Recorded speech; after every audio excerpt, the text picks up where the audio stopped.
So let's talk about when I was obsessed with Maxwell. Okay. The R&B singer, in case anybody doesn't know. Yeah. I drove my friend all over town.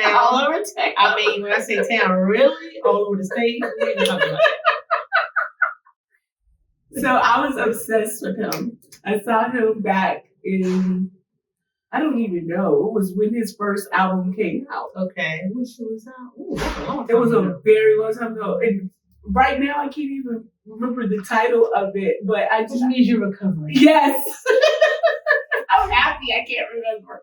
And I'm even more happy because he's supposed to be here this week or something. Yeah. But anyway, I saw him first at Chrysler Hall. Okay. Because I was like, oh, this guy is awesome. He had that big old afro. Yeah, I remember that. And that neo soul vibe. And I was just like, oh, he is hot. And his smile was incredible. Okay. Yeah. So he came to Chrysler Hall and I was like, oh yeah, I gotta see him.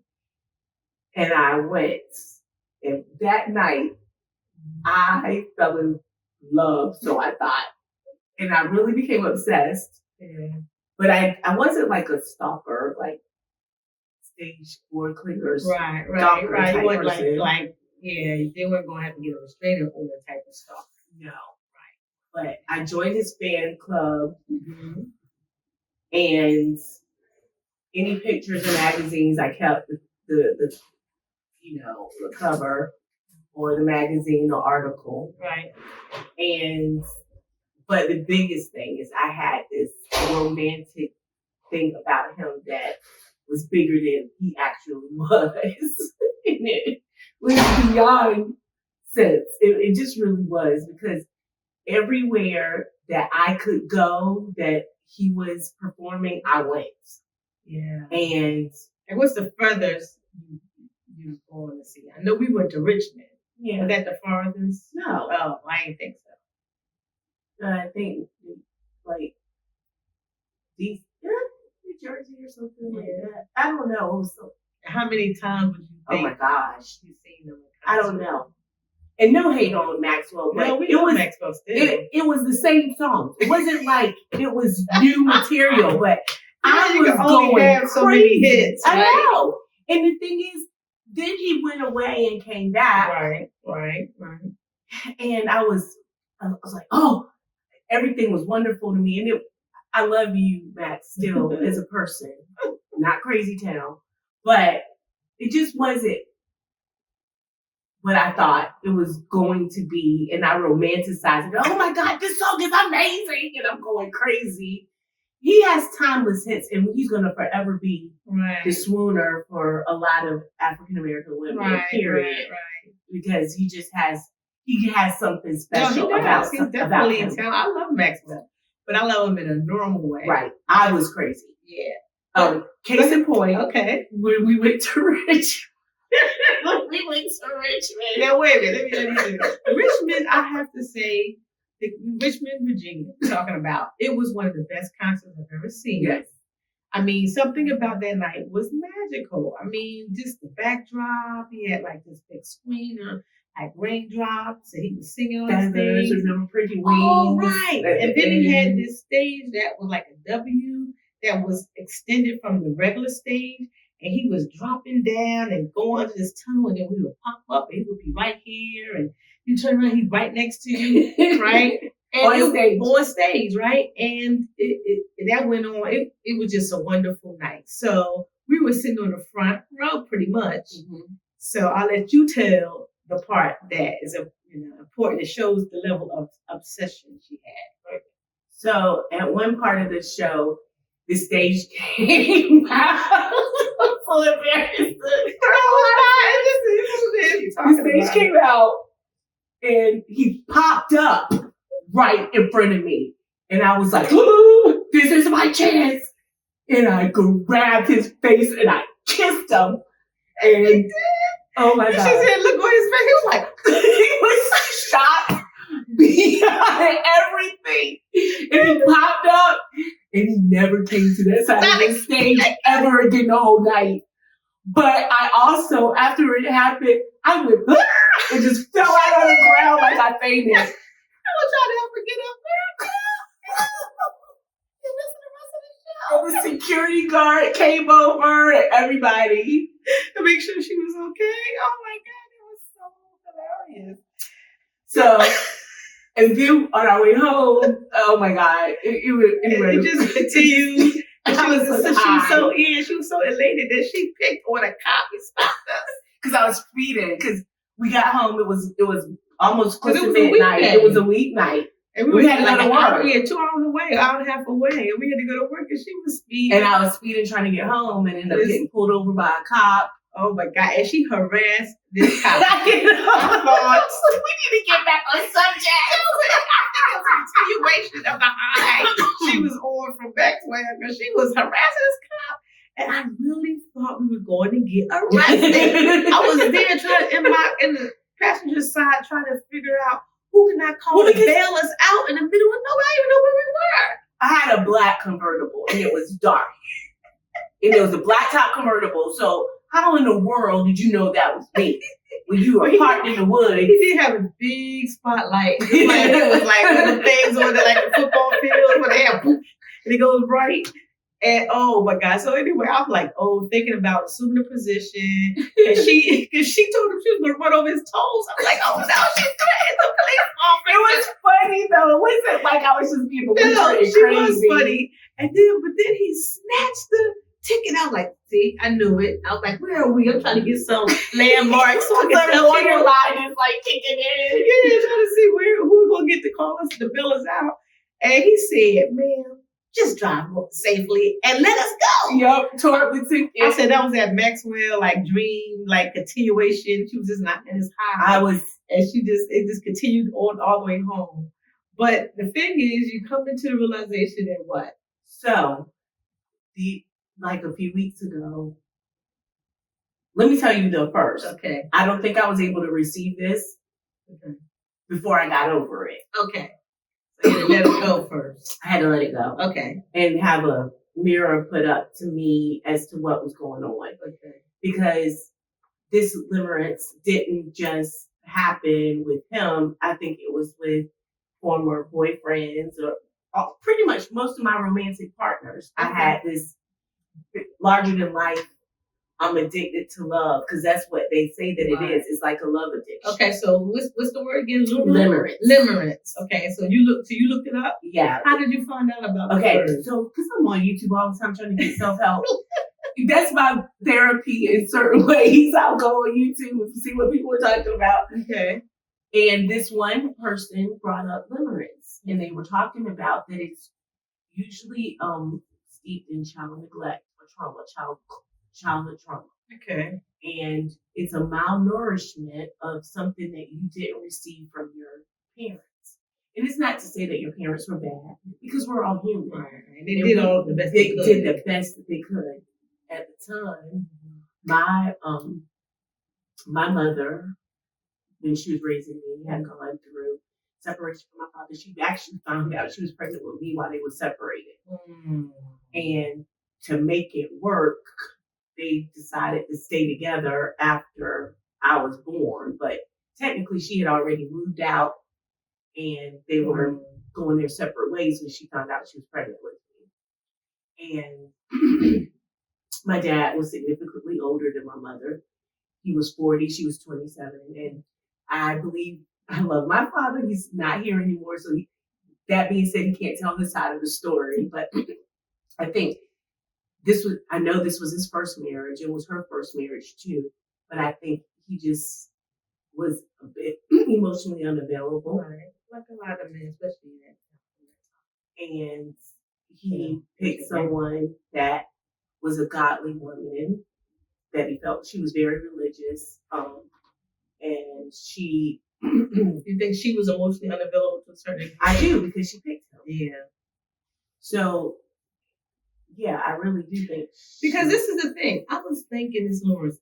I can't say I've ever had that, because I'm probably more in the emotionally unavailable spectrum of things, and I'm working on that end.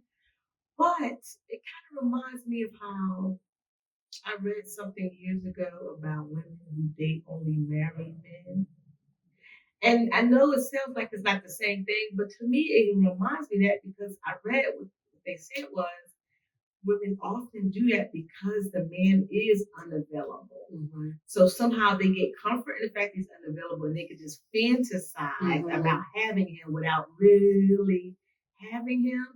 That might not be the same thing, but it sounds like it's adjacent to that. And it's the same issue. It's basically an issue of not being available. Having it's like the flip side to me of the same coin. You got to say it that way, right? The same issue, in the same space is just showing up differently, right? But it's kind of adjacent to one another. And I wonder, you think that could be it? I do think that's a part of it because you pick your partners based as a mirror of who you are. I feel, you know, even if you don't, it doesn't register. That's what you're doing. I think emotionally, intellectually, somehow that's what you're doing. Subconsciously, that's what you're doing. But a definition of limerence is a state of mind that involves an involuntary, uncontrollable desire for someone. It is different from love or lust because it is based on uncertainty about whether that other person feels the same way. Okay, so unacquainted love. Unacquainted love, yeah. Okay. So go ahead, so how do you think you deal with that? How do you overcome it? So when I realized that it had gotten out of control, the only reason I realized it was out of control was because I got upset with him for because I was a big fan. I met other fans, and we would sometimes end up in the same concerts. We were definitely in the same fan panel thing that he had. There was a thing called Upfront that he was a part of, and all of us would go on and he would message us as a group, not as personal, but as a group. And he would recognize some of us. And one person was Miss V. I'm just going to call her that. Okay. Because I didn't get permission. Right. That's fine. And Miss V and I connected and were friends. Her birthday's this week too. Oh, but anyway, her and I connected and became friends. Mm-hmm. But her and Maxwell were connected. He knew exactly who she was. He invited her backstage a few times. Oh, okay. Said hello, all of that. And when I posted one time or something that we're together or something, he took it as I felt like he took it as I was using her to get close to him. And he posted this encrypted message about fans and people and using people or something. And to me, it felt like whether it was intended or not, it felt like it was directly towards my relationship with her and me coming there with her or whatever. Okay. To me, it was like I was using her. Right. That's not right. So even if I did it subconsciously, I don't think that it wasn't intentional. No, I mean, I know you. You never met a stranger, so. So when he posted that, I got angry. Okay. And that snapped me out. Believe it or not, that snapped me out of my affection towards him. Though, in a way, though, because maybe it was meant to happen, so you can. No, it was meant to happen. Because at that point, it was 20-something years that I had been obsessed with him. Yeah. That is crazy. He is now, and I know people like celebrities and their fans, but mine was. I knew that he was because we were in the womb at the same time. I was taking stuff like that was just coincidence. I don't believe in coincidence, but I was taking things that were. I was reading patterns that just were not there. No. Yeah, I remember you used to say, "Oh, I know we're going to meet each other one day." I still believe that. And that could be true, but it ain't going to be with me crazy. And I'm going to pretend like I grab him and kiss him. I'm going to act like, "Hey, how you doing?" Shake his head and keep on going. I may laugh one time about the story one day, but it's definitely not going to be there. But the bottom line is when I was on YouTube that day. And I saw Limerence, and I was like, what is that? Because I had never heard of it. Mm-hmm. When the woman explains that it was steeped in childhood trauma, and it was basically a malnourishment of your developmental years, where you needed to feel seen, you needed to feel loved. and you didn't get all that you needed. So you created a fantasy about what perfect love would be like. And I know that I did that with almost every romantic partner because I would ignore red flags. I would think, oh, we're going to do this. I romanticize everything. And it's funny because when I listened to a guy speak about it, you said this about me one time. You said, you have this please love me vibe. And I was like, no, I don't. I could not see that about myself. I was like, I don't give a crap if you love me or not. Like, not you, but if I like you, I don't care. But when I realized, I'm telling the whole world my business, when I realized that that this was a part of limerence, that you do, it's a neediness that you're not even aware of saying, please love me, because I didn't get it when I was younger. And I need to feel validated in that way. Now, I didn't walk around. I don't think that I walked around, please validate me. Right. It wasn't a conscious thing. It's just a vibe. A vibe. That's the best way to put it. And so, that being said, I retained a love for what I thought was love for one of the first people I had a crush on when I was 13. You know about this. Yeah. And we circled back. I mean, like there was an encounter when I was younger and in high school. There was abusive. Yeah, it wasn't ideal at all. Right. But I romanticized him so much that I neglected that I wasn't treated properly. Right. And then when God so allowed our paths to cross again, that limerence kicked in, and I made him larger than life.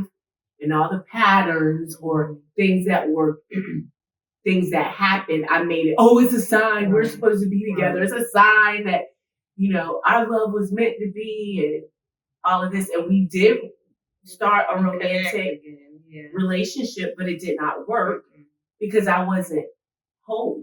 And he still was who he was. He was just a mature version of the same abusive person. That you had found out he abused another woman the same way he did you. So he was who he was. He was more refined, but this narcissistic selfishness that would keep him from being, and emotional unavailability that would keep him from being in a relationship, a serious contender for a real relationship was still there. Yep. And you just had to see it as an adult as opposed to a teenager. Yeah. But I clearly picked that I romanticized all the time. And it wasn't until that last time with him that it circled back in my life that I was like, wait a minute. And my father died too. Yeah, around the same time. And I know that stemmed from what I didn't get from my father. I know he loved me. Right. He did the best that he could, but because of the dynamics when I was a child and not being able to see him regularly and not feeling validated through our relationship because of my mother being upset, with him and not forging a healthy relationship with him until I was a teenager. So that means for my formidable years from an infant up until a teenager, my dad was over there. And I wasn't in his house constantly getting love from him because when I did see him, I was very loved. When I was around him, he made sure that my daughter, he would light up when he saw me. And I thought, oh, I love being around my dad, but because of the relationship, it just was a lot of dysfunction. And then I pointed that towards me. As in, you don't want me around all the time, I'm not good enough or whatever. And my mom was going through her own emotional, issues with the divorce, with being a single mom and then remarrying and that not working out too. So there was some neglect, with her just trying to get through life. So all this spoke to me about limerence, and I was able to because of my spiritual belief in God, I was able to pray about it and work through some things and see it for what it is. So when this information crossed my path, I was open to literally hear everything because you couldn't have told me before it wasn't love. You couldn't have convinced me it wasn't meant to be and it wasn't love. But now I'm like, that was crazy town. That was something that needed to be filled by God and me. Self-love, self-acceptance. Yeah. And I'm still, to be honest, I'm still well, it's working always on a that. work in that's a work in progress for everybody, I think. Most people need that, to work on that. So I mean I appreciate you sharing that because that's something it's a term I never heard of. I know it's become popular. It's now popular. So, I believe a psychologist came up with it in the 70s. Oh. And now people are and using it and referring to it. Because I think a lot of people are doing the work. Yeah, and trying to figure out. Right. Knowledge has become at your fingertips these days. You can just look up something. So you ain't got to take our word for it. You can look it up. Please research it yourself if that's an issue you think you're dealing with. And then maybe next time we can bring back somebody who will talk about it, who has more professional background in psychology to kind of help us look at it. But the thing I would like to know though, this is a flip side of that, which I have to deal with personally, is to talk about my issues that I'm emotionally unavailable. I'm better now than I was. So I think I'm recovering too, but that's an issue, but it stems from the same type of childhood where you didn't get something, you needed. And mine was particularly from my father. And again, he's not here, but I love my father. He did all he could do. And to his point of view, he did more than his father did for him. So each generation got a little better, but then he was chauvinistic. Men back then didn't really see little girls like that, like they do now. More equal on the equal footing now, but back then, my father was born in the 40s, so he just didn't see girls that way. And so I didn't get what I needed, and as a result, to protect myself, excuse me, I became distant, right? So that I wasn't I ain't had to worry about falling in love with too many people because that wasn't gonna happen because I wasn't letting my guard down, and I didn't know I wasn't doing that. But I just knew I'm not the kind that falls in love. I don't fall in love. I didn't know why. I just didn't. I wasn't that kind of person. I thought until I got older and then realized that was unemotionally available. But it's like it's a way to protect yourself. It's a defense mechanism. You're like, okay, well, I don't have to worry about getting hurt because my feelings aren't involved anyway. Yeah. You know what I mean? So anyway, so that is like a flip side of the same thing. It's just like I said, I think it's a other side of the same coin. So we like to talk about issues that people are talking about every day and it might affect everyday people. So if this conversation helped you anyway, I hope it did. Then check us out. Again, see you later next time.